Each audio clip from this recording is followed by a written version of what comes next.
തിരുവനന്തപുരത്ത് പോത്തൻകോട് KCB ജീവനക്കാരൻ ആത്മഹത്യ ചെയ്തത് ജോലി സമ്മർദ്ദം മൂലമെന്ന് ബന്ധുക്കൾ പറയുന്നു. ഓഫീസിൽ ആവശ്യത്തിന് ജീവനക്കാരില്ലാത്തത് ഷമീമിന്റെ ജോലിഭാരം കൂട്ടിയിരുന്നുവെന്ന് പിതാവ് സലാഹുദ്ദീൻ റിപ്പോർട്ടറിനോട് പറഞ്ഞു. ജോലിക്ക് ശേഷം വീട്ടിലെത്തിയാലും മകന് സമാധാനമുണ്ടായിരുന്നില്ല. ഉന്നത ഉദ്യോഗസ്ഥൻ വിളിച്ച യോഗത്തിൽ പങ്കെടുത്ത് വീട്ടിലെത്തിയ ശേഷമാണ് ഷമീമും ആത്മഹത്യ ചെയ്തത് എന്നാണ് പിതാവ് പറഞ്ഞത് നമുക്കൊന്ന് കേൾക്കാം. ഇതൊക്കെ പ്രശ്നം എന്താണെന്ന് വെച്ചാൽ, ഒന്ന് സ്റ്റാഫ് വേണ്ട രീതിയിലില്ല, രണ്ടാമത്തേത് മെറ്റീരിയൽസ് ഇല്ല.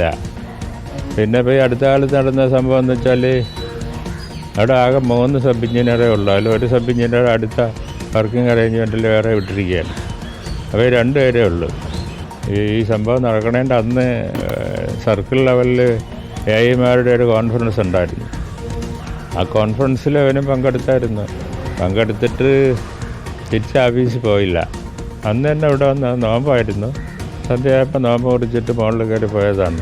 ബുദ്ധിമുട്ടുകൾ തുടങ്ങിയപ്പോഴേ പറയാനുണ്ടായിരുന്നു. അവിടെ ഭയങ്കര കംപ്ലൈൻ്റാണ്, എപ്പോഴും പ്രശ്നങ്ങളാണ്, എവിടെ പോകണ്ടായിരുന്നു. റിനു സീധൻ ചേരുന്നുണ്ട് കൂടുതൽ വിവരങ്ങളുമായി. Rinu, very good morning Rinu. ജോലി സമ്മർദ്ദം മൂലമാണോ ഈ ഷമീം ജീവനൊടുക്കാൻ തീരുമാനിച്ചത്? അവിടെ എന്താ വേണ്ടത്ര സ്റ്റാഫ് ഉണ്ടായിരുന്നില്ലേ? വേണ്ടത്ര വിശ്രമ സമയമൊന്നും ഇയാൾക്ക് കിട്ടിയിരുന്നില്ലേ റിനു?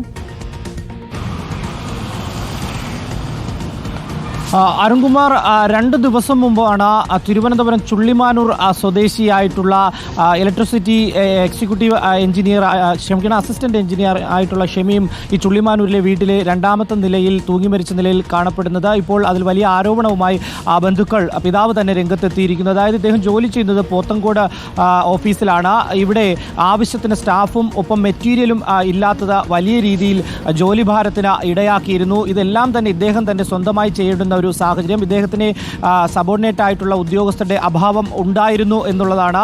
നിരവധി തവണ ഇദ്ദേഹം വീട്ടിൽ വന്ന് ഈ സങ്കടങ്ങൾ പറയുകയും ചെയ്തിരുന്നു. ഒരു റിട്ടയർഡ് KCBയുടെ ഉയർന്ന ഉദ്യോഗസ്ഥൻ കൂടിയാണ് ഈ പിതാവും. അതുകൊണ്ട് തന്നെ അദ്ദേഹത്തിന് അത് മനസ്സിലാകുമായിരുന്നു എന്നുള്ളതാണ് അദ്ദേഹം പറയുന്നത്. മറ്റൊന്ന്, ഒരു ലയബിലിറ്റി ഉണ്ടായിരുന്നത് ഈ 1.5 മാസം മുമ്പാണ് ഈ പോത്തൻകോട് ഓഫീസിലേക്ക് ഈ ഷമീം എത്തുന്നത്. അപ്പോൾ അവിടെ ഒരു ട്രാൻസ്ഫോമർ മിസ്സായിരുന്നു.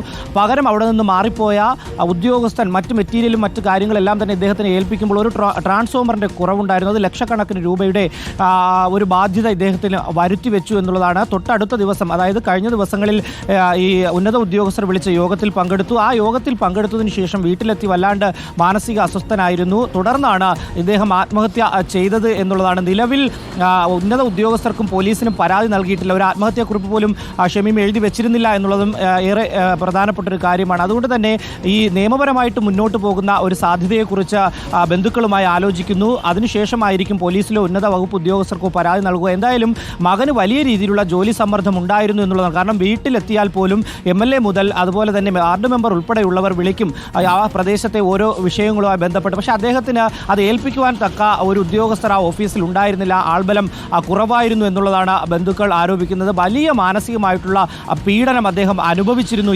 ഇക്കാരണത്താൽ എന്നുള്ളതാണ്. തുടർന്നാണ് ആത്മഹത്യയിലേക്ക് നയിച്ചത് എന്നും പറയുന്നുണ്ട്. എന്തായാലും നിയമപരമായി മുന്നോട്ട് പോകുന്ന കാര്യം ആലോചിച്ച് തീരുമാനിക്കുമെന്നുള്ളതാണ് ഇപ്പോൾ ബന്ധുക്കളും പിതാവും അറിയിച്ചിട്ടുള്ളത്. Okay, thank you Rinu.